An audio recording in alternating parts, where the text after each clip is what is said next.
Ça secoue sec. Ce sont les agitateurs du Hainaut sur CNO. CNO. De retour sur CNO, nous avons le plaisir d'accueillir Frédéric Penel. Il est comédien, mais pas que, romancier également. Tu es ici pour ton roman « Je ne suis pas ta fille » que l'on va montrer tout de suite.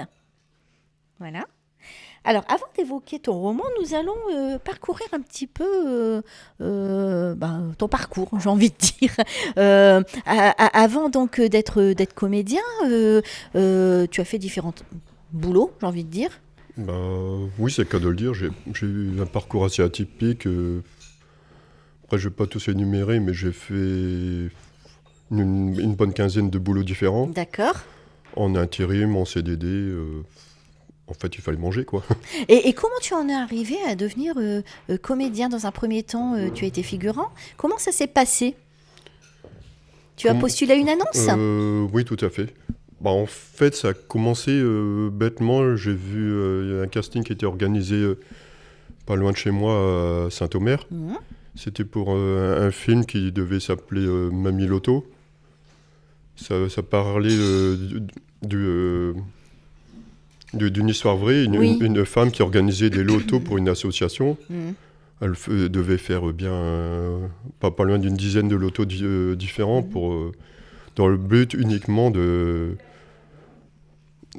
gagner de l'argent pour une association. Mmh. Et le problème, c'est que cette femme a été épinglée par le fisc. Et puis elle a été condamnée à verser plusieurs dizaines de milliers d'euros. Et elle a tellement travaillé, cette femme, qu'elle en est morte d'une crise cardiaque. Oui, c'est un fait divers dont on a entendu parler, je crois. Oui, justement. Oui. C'était en 2000... Justement, ça a même touché Patrice Lecomte qui a voulu faire un film. Oui. Mmh. Et justement, je devais être pris pour la figuration pour ce film-là. Mais malheureusement, ce film, il ne va jamais avoir lieu parce que Patrice Lecomte n'a pas réussi à avoir de financement. Ah, d'accord. Mais suite à ça, j'ai rebondi. Ça m'a donné envie de postuler à d'autres castings en regardant les annonces à droite à gauche, quoi. Donc depuis, tu es devenu même comédien et intermittent du spectacle, je crois. Oui, c'est ça, oui. D'accord. Tu es ici pour ton roman, Frédéric. Mais tu as écrit un premier roman il y a quelques années déjà. Oui, il y a 2 ans. Le Prédateur, un thriller psychologique. Oui. Donc il s'agissait de quoi ce roman ? En fait, c'était une femme qui était aux prises d'un pervers narcissique très dangereux. C'était un homme au premier abord qui était bien sous tout rapport. Il était beau, séduisant, il était riche, attentionné. Mais tout ça, c'était une façade. Mmh. C'était quelqu'un de très pervers qui manipulait tout son entourage, en fait. D'accord. Et il était très dangereux, en fait. Le contraire de ce qu'il se faisait passer. Qu'est-ce qui t'a donné envie d'écrire ? Est-ce que tu as toujours eu cette envie Plus ou moins, oui. Quand j'étais plus jeune, j'aimais bien écrire des petits poèmes. Mais je les gardais pour moi, en fait. Mmh. Tu les as jamais publiés ? Oh, non, jamais. Il faut ? Oui, pourquoi pas. Oui. Ils existent, pourquoi pas les publier ? Oui, à l'époque...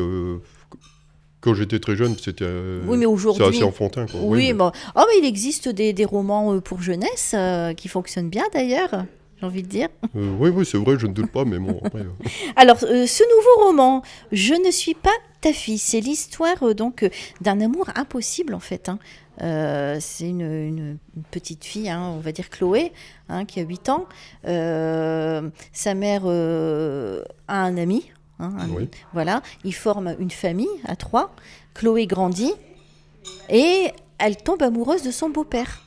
Oui. Mais son beau-père, il la voit comme sa fille en fait.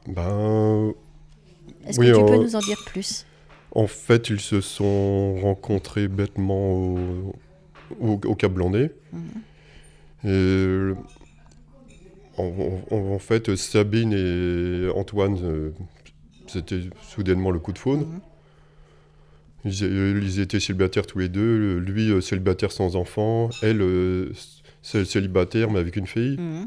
Elle était fille-mère, en fait. Et puis, pratiquement tout de suite, ils se sont installés ensemble. Lui, Antoine, Il élevait Chloé comme si c'était sa propre fille. Depuis le début, ça a toujours été sa fille. Mais cette fille, bien qu'elle adorait Antoine, elle avait un blocage. Elle refusait de l'appeler papa, quoi. Elle l'aimait bien et tout, mais c'était pas son père. Mais donc, En fait, lui ne comprenait pas, ça lui faisait mal au cœur. Mais ce qu'il ne comprenait pas, c'est que cette fille, elle a toujours été amoureuse de lui. C'est justement pour ça qu'elle refusait de l'appeler papa. oui. Et que lui, il la voyait comme sa fille. Oui. Qu'est-ce qui t'a donné l'idée d'écrire cette histoire?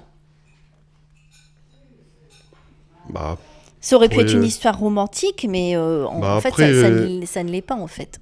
après, oui, je voulais faire une histoire romantique, mais un peu à l'extrême. Mhm. J'ai Là, bah, tu explores. j'ai exploré plusieurs domaines et puis Là, tu explores plus la psychologie, en fait, de oui, l'histoire. en fait, ça a démarré d'une idée Mhm.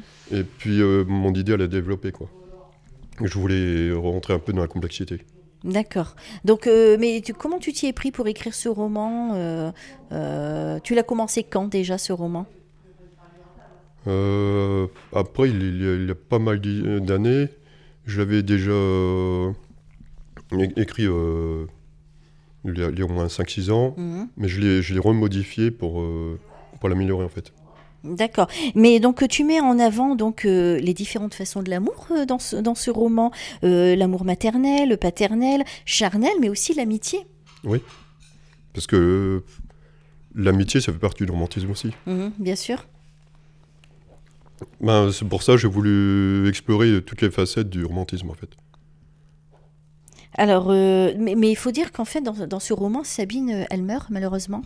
Oui, elle meurt assez tôt, parce que quand ils se sont rencontrés, Antoine et Sabine, en fait, elle revenait d'une convalescence, elle était encore assez faible d'une opération.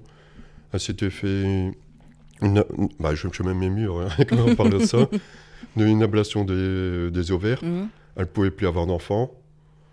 Justement pour ça, Antoine, il ne pouvait plus avoir d'enfants avec Sabine. Il s'est reporté tout son amour paternel sur Chloé, en fait. Mais durant tout le fil de l'histoire, comment ils ont vécu à trois quand Sabine était encore vivante? Ben, mis à part qu'elle refusait de le considérer comme un père, comme une famille normale, quoi. Mhm. Est-ce qu'ils... Ils étaient fusionnels tous les trois, mais Mhm. jusqu'à que là, il n'y avait pas trop d'ambiguïté, quoi. Donc tu as construit ton roman sur la Côte d'Opale. Oui, je voulais mettre en avant la région, justement. Bien sûr. D'ailleurs, il y a une très jolie couverture. Hein, voilà, là, on reconnaît peut-être le cap. Oui, c'est le Cap Blanc-Nez, oui. Le cap Blanc-Nez, oui, oui. C'est une couverture, enfin une photo qui a été faite par ma nièce Eva, en fait. D'accord. Donc le roman, il est disponible où, Frédéric? On peut le sur retrouver où? plusieurs plateformes, dont Amazon ou la Mhm. Fnac. Ou alors dans certaines librairies, on peut l'avoir sur commande. D'accord. Est-ce que tu t'es lancé dans le monde des salons du livre? Est-ce que tu fais des salons du livre ou... L'année dernière, j'en ai fait un à Lambon. Mhm. C'est un petit village du côté du Ternois. D'accord. Et sinon, faudrait que je regarde un peu dans le salon du livre de Bondu, à Lillers. D'accord. Et Donc puis tu as d'autres, quoi. déjà commencé à faire des salons Euh, pour pouvoir vendre ton Oui, roman. c'est ça. D'accord. Est-ce que tu as des projets prochainement? Bah, Est-ce que tu prévois d'écrire d'autres romans?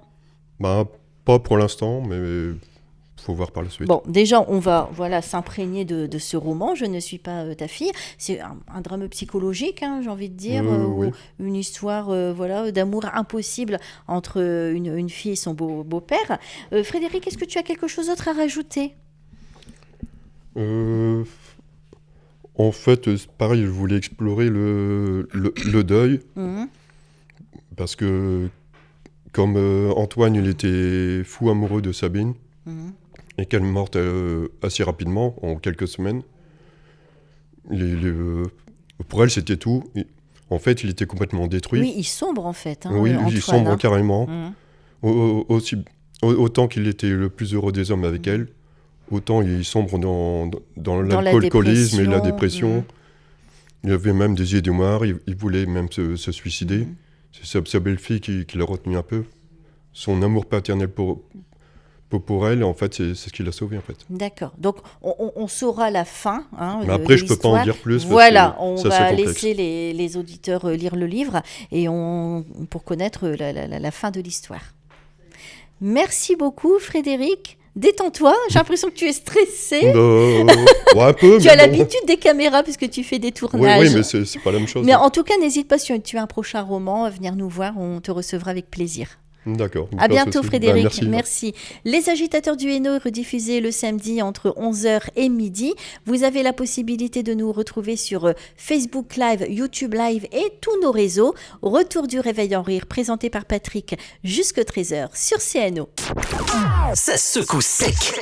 Ce sont les Agitateurs du Hainaut sur CNO. CNO.